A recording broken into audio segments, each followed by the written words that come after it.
Brothers and sisters, ladies and gentlemen, I am here to announce a new religion. We have new revelation. We have a new religion. You have to believe me. Give me an attentive ear. I repeat my words. We have a new religion. Finally, a new religion. I was getting so bored refuting the old one. So let's see what this new religion has to say. I agree, that's why I'm announcing this new religion. This religion, they have their leaders and their prophets. They have their books. They have their congregations. They even have these gatherings once a year. And their followers are blind like sheep. And they say, I don't know the answer, but read my holy book. And read the chapter and read the verse. Very funny, eh? I guess you are talking about atheists. First of all, I find it very touching, very liberating, that you subconsciously think religion with all these negative connotations. Look how stupid atheists are. They think just like me. I mean, all idiots can understand basic stuff like blind faith and authoritarianism is bad, deep inside. But this idiot pretends we all do that. No, we aren't. Sorry, Hamza. No, we aren't. You are doing that. It's a new religion. Do you want to know the name of this new religion? No. Yes. It's called Atheism. They have their leaders and their prophets. Sam Harris, Richard Dawkins, Professor Lawrence Krauss, Dan Dennett, and they have a saint now. The saint is Christopher Hitchens. He passed away recently. And they have their books. God is not great. They have their literature. The God Delusion, a letter to Christian nation. The universe from nothing. Not only that, they have gatherings every year. The Atheist Alliance International, the World Atheist Convention.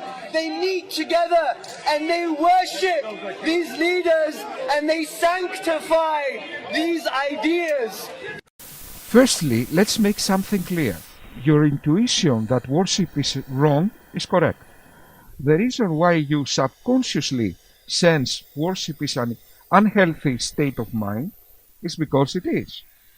Slaves worship. Healthy-minded people admire, respect. They don't worship. Worship implies a complete surrender of the self, which is immoral. Yet there are people that dare claim worship is the exclusive good in this world. These people are by definition not philosophers. Philosophy comes from the Greek word philos, της σοφίας, friend with wisdom. But if worship is the exclusive good in this world, as Islamic theology claims, then wisdom is not a value. Worshipping is mental masturbation, just like drinking beer. You put yourself in a submissive state of mind and you get some kind of fix. The opium of the people. I think psychologists, I think it was Freud that said that. Religion, the opium of the people. Also, worship replaces real moral action and real intellectualism, although it is meditation. By the way, as I was watching this moron here, he said many times the word Satan. It was so annoying. Look. How do we give them up? Well, the best advice I could give you is to beat Shaitan at his own game. Learn how Shaitan manipulates the people. Learn the tricks of Shaitan and learn how to overcome them. When the Shaitan makes you fall into sin, when the Shaitan comes to you. My friend, every time you say Satan, I lose 100 molecules from my brain. Satan, Mion, 100 brain molecules. Satan, Mion, 100. Satan, have mercy on my soul, my friend. Till you end this video, I will be retarded, my friend. Satan. Oh, Satan. Find another words. Some, I don't know, some character. Find another word, my friend. Satan. At least, I don't know, find some cool word. Satan. So in reality, from a sociological perspective, brothers and sisters and friends, atheism is just like another religion. No, it's not. Atheism is a single position to a single claim. Does God exist? We say no. That's it. But let me prove that. Tell me something that atheists necessarily need to believe other than God doesn't exist in order to be atheists. Find me something. If you cannot find anything, your argument is just refuted. It's just being refuted. Atheism hasn't got dogma, that's why it's not a religion. The opposite of atheism is not theism, the opposite of atheism is deism. Let's say, Hamza Tzortzis, you were a deist. In other words, you just believe God made the universe. Are you a religion? No, you aren't. There isn't any religion of deism. You need to add dogma to be a religion. To believe Muhammad came, revelations. That is a religion. So, atheism that doesn't got dogma is not a religion. So in reality, from a sociological perspective, brothers and sisters and friends, atheism is just like another religion. The leaders, their books, and their blind followers. How many times do I recall speaking to a so-called intellectual atheist, and he would say to me, well, you have to read Professor Krauss's book, or you have to read Sam Harris. Is that an intellectual answer? Is that a valid answer, brothers and sisters? No, it's not. So from this perspective, we need now, as people of religion, people of spirituality, people who believe in a divine reality that is one and that he deserves to be worshipped. There is nothing worthy of worship. Worship is an immoral word. Let's say, Hamza Tzortzis, let's say you made some robots. Okay, why you think these robots need to worship you, no matter what? What's the connection? Just because you made them? Why what is this worship? Okay, I cannot even get it. Why, if you put down your state of mind and you become submissive, is this a virtue? I don't get it. Let's say, okay, I have the courage of my conviction. Let's say I bring a grandmother here and start crying, oh, I want worship. Is she better than me? Why? I don't get it. Where is the connection of worship to virtue? Where is this connection? I don't get it. Okay. I really don't get it. So, the state of mind that is virtuous is a submissive state of mind. Surrender yourself completely. That is what we need to thrive for. That contradicts ancient Greek philosophers. That's pathetic, my friend.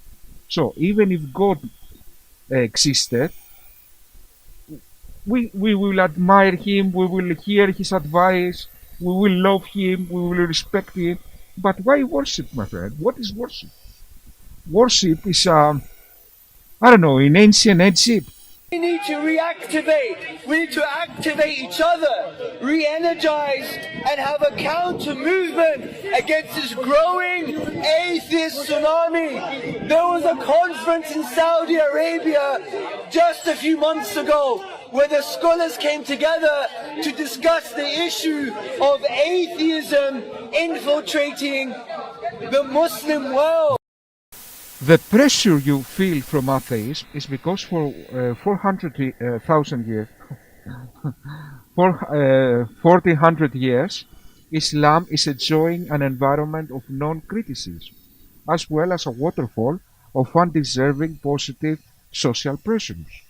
Now, due to globalization, the internet, mass information and freedom, this waterfall of positive social pressures stopped, and the superior ideology starts to dominate in a free environment. As long as there is freedom, atheism will dominate with mathematical certainty, because it's true. Social natural selection selects true things because true things work. So, the last 20 years, the naked king, we call Islam, took a trip outside of his court, and now you cry. Bad luck. If you have the guts, defeat atheism in a playing field, not with Sharia, blasphemy, and apostasy. Okay, defeat atheism intellectually. Can you do that? If you cannot do that, then Islam doesn't deserve to dominate. Because we don't have enough people to stand tall and to engage intellectually with these arguments. Because the atheist argument is very weak. You have to have more faith as an atheist than you have to have faith as a believer. I'm telling you, I believe this. You have to have more blind faith as an atheist than to have faith as a theist. Yet, so far I defeated your arguments like they were nothing. Okay, it's not. Okay, those are ad hominem. Okay, you didn't say anything. Yeah, faith. Make an argument and see how fast I will defeat it. Okay, just make an argument, my friend. Just make an argument. Blah blah blah blah. Because it's very simple. We have very simple arguments for the existence of the divine reality. Let me summarize one for you. For example, this entire universe began to exist. It began. It popped into existence. It always wasn't there. If that's the case, there are only 4 possible logical explanations. You idiot. Our universe began. The cosmos was always there. And let me prove that the philosophical nothing never existed. The how philosophers define the philosophical nothing. From nothing, nothing comes, or this nothing is what stones dream of. Okay, that nothing obviously never existed, because we have something. So, atheists and theists agree. The cosmos always existed. Our universe began, not the cosmos. Okay, so that was your argument, that you will defeat atheists. And we don't know faith. Atheism is faith because we have so strong argument. In couple of seconds, my friend, I take your arguments and I make them a comedy. It's not even fair. I cannot find a good argument. You say to make a video. What are you talking about, my friend? Okay, let's see the other argument. Science proved that our universe began, not the cosmos. So, your argument fails right there. I know Socrates Son from the old... Socrates Son from the primordial state, and he defeat you in 3 seconds. That was your argument, that the atheists need to have faith. Socrates Son from the time machine and defeat you in 3 seconds. Okay. place. Take, for instance, the sniper example. Say I'm an American Marine and I'm going to shoot a bird. If only they just shot birds. And before I shoot the bird, I have to ask permission from the Marine behind me. If that goes on forever, I'm never going to shoot the bird. Likewise, if this universe that began to exist was as a result of something else, like another universe that began to exist, and if that went on forever, you would never have the universe. This is why even saying the question, who created God, negates your own existence. This is the infinite regress argument. First of all, the cosmos didn't begin. Secondly, we have the counterintuitive quantum qualities. In the subatomic level, where causality is weird, an electron can be in eternal places at the same time. Time is not rational. Future and present coexist. We have eternal possibilities. To make a long story short, the answer has to be in the quantum level. What a convenient coincidence, eh? It's just happened, the quantum level doesn't obey causality in the classical sense. In the subatomic level, causality is not classical. Now, let's see how God goes around. Let's start that again. Now, let's see how God goes around infinite regress. Before God acts, does he decide to act? Or he acts first and then decides? In other words, consciousness, that is a quality of this universe, and it's evolved in this universe in a linear, gradual time, cannot make sense in a radical time environment. Radical consciousness is insanity. Imagine me trying to think or to talk in a radical time environment. I would have said, I would like to say an apple, and I would have said, apple. How can you think in a radical time environment, my friend? Consciousness that is evolved in this universe in a radical time becomes insanity.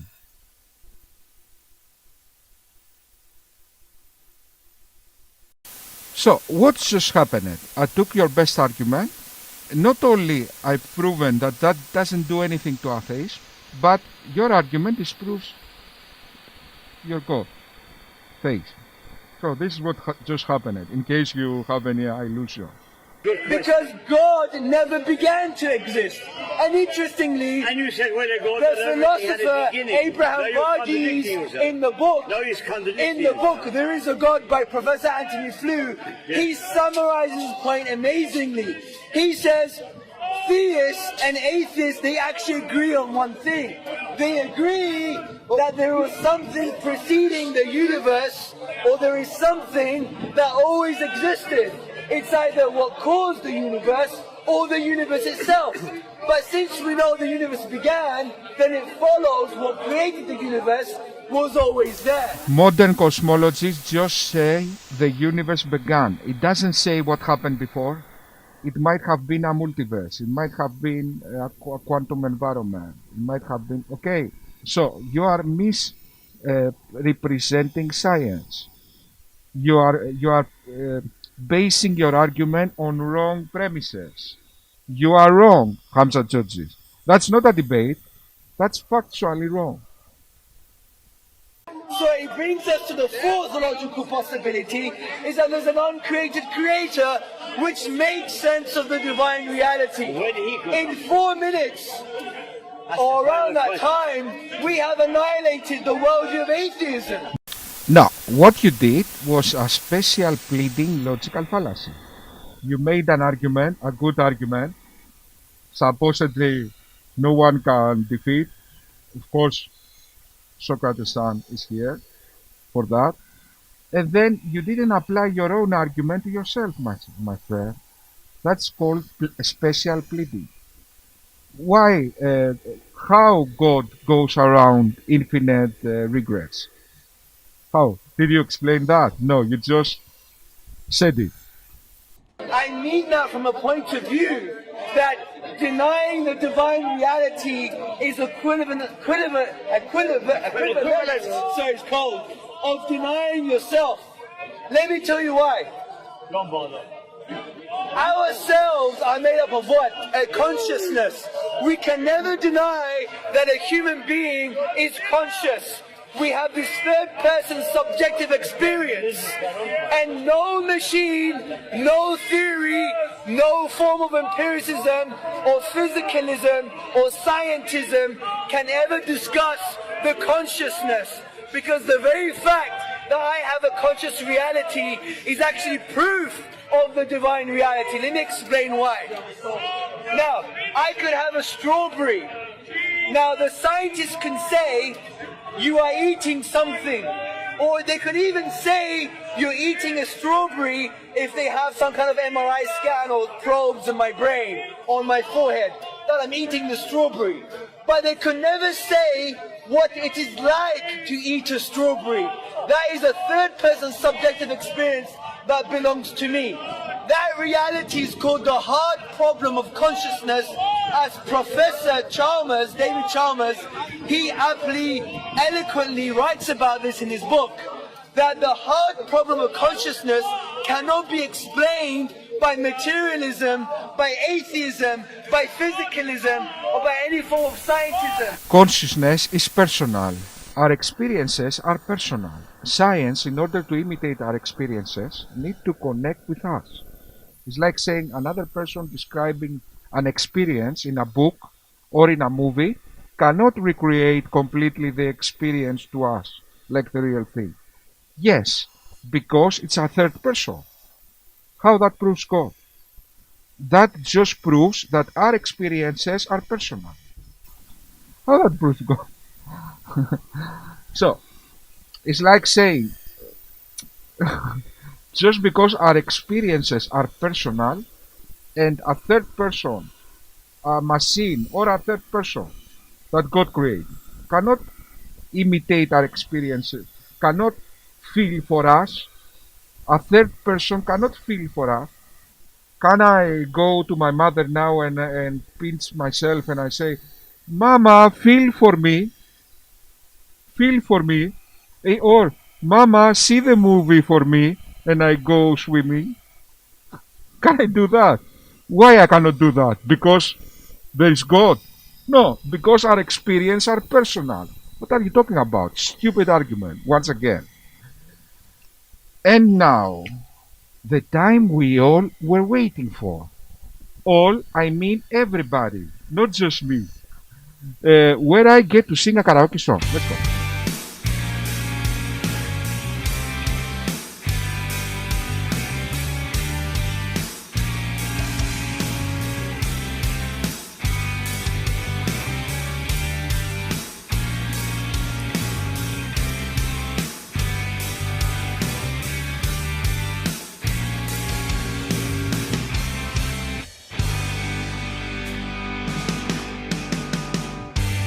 And I feel that time's a ways to go. So where you going till tomorrow? And I see that things are lost to go. So won't you even care? And I feel it.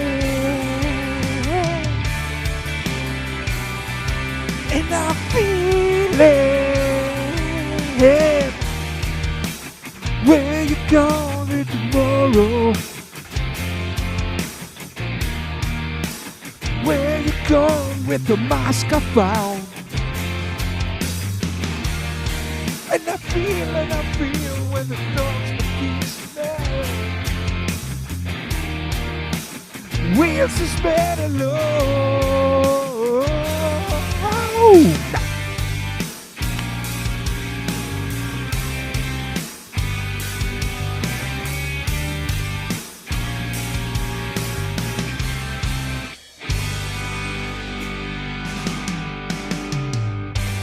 And I feel so much depends on the weather. So it is raining in your bedroom, and I see that easily eyes of disarray. So won't you even care? And I'm feeling,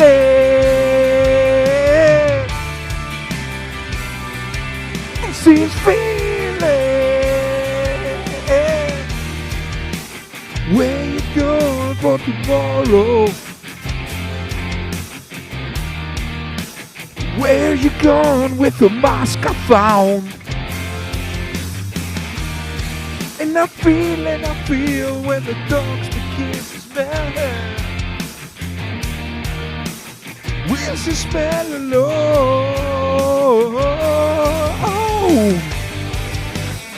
Dogs to find her. Got time to wait for tomorrow. To find it. Where the dogs to find her? Got time to wait for tomorrow. To find it, to find it, to find it.